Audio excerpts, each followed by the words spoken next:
Salve. I ricchi benefit, i privilegi della nostra classe politica sono duri a morire. Recentemente l'Espresso ne ha fatto un elenco che lascia sbalorditi. Eccone alcuni. L'indennità di un senatore è di 5.246 euro netti mensili che scendono a 4.750 se fa un altro lavoro.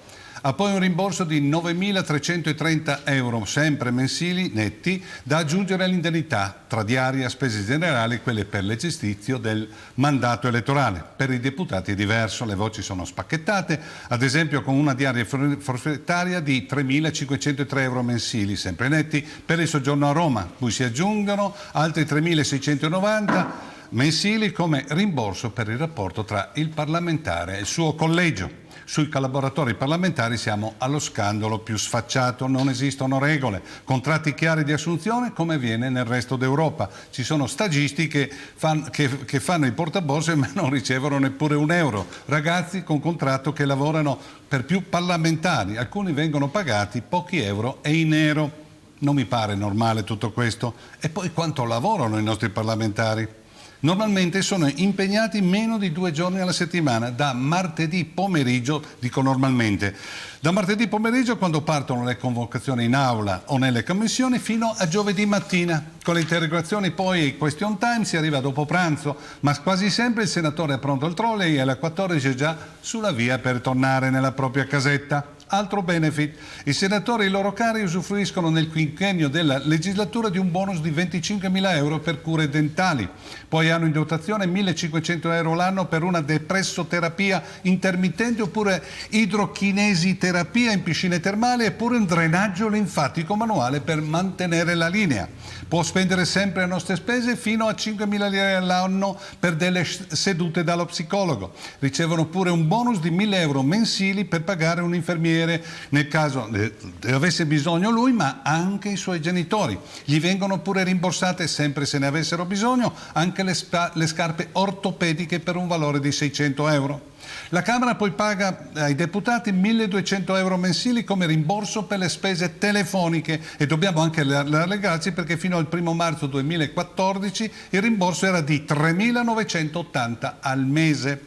I deputati poi incassano altri 1.500 euro l'anno destinati all'acquisto di computer, mentre per i senatori il benefit è di 2.500 euro ma per tutta la legislatura e poi trasporti.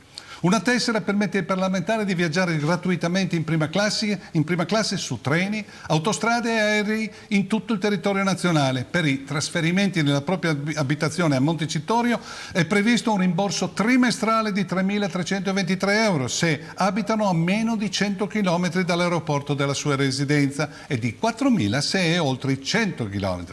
Naturalmente viaggiando molti collezionano le famose miglia all'Italia e questo bonus lo possono usare anche i familiari, parenti e amici dei parlamentari. Molti non volano con compagnie low cost perché dovrebbero anticipare il costo del biglietto, mentre con Alitalia anticipa il Parlamento, guadagnando così anche le miglia dei premi. Sempre i parlamentari hanno pure degli sconti riservati esclusivamente a loro sull'acquisto di auto nuove. Questo è il quadro, ma ho voluto quest'isola per fare un esempio di populismo. Dunque, ho tirato una delle corde più sensibili dei cittadini usando un argomento, mettere alla berlina i politici, che sicuramente piace a tanti. Sono certi che molti vorrebbero complimentarsi con me, contrariamente al solito, per aver detto cose giuste e condivisibili, ma io non ho indicato come cancellare questi privilegi dal sapore medievale. Ho solo detto ciò che vuole sentirsi dire la stragrande maggioranza della gente, come colui che dice di voler portare l'aliquota fiscale al 15%, che usa felpe con scritto no immigrazione, che vorrebbe la castrazione dei pedofili quando vengono scoperti dei reati di questo tipo, che vorrebbe reintrodurre la pena di morte subito dopo un grave fatto di terrorismo, sapendo che la cultura europea a cui apparteniamo giustamente non lo permetterebbe. Ma questo è il populismo che porta consenso. Occhio quindi a quei politici, a quegli imbonitori che dicono ciò che vuoi sentirti dire quando sei incazzato col mondo intero. Sono solo slogan che gli servono per capire il tuo voto, il tuo consenso. Riflettici. Ci vediamo giovedì prossimo.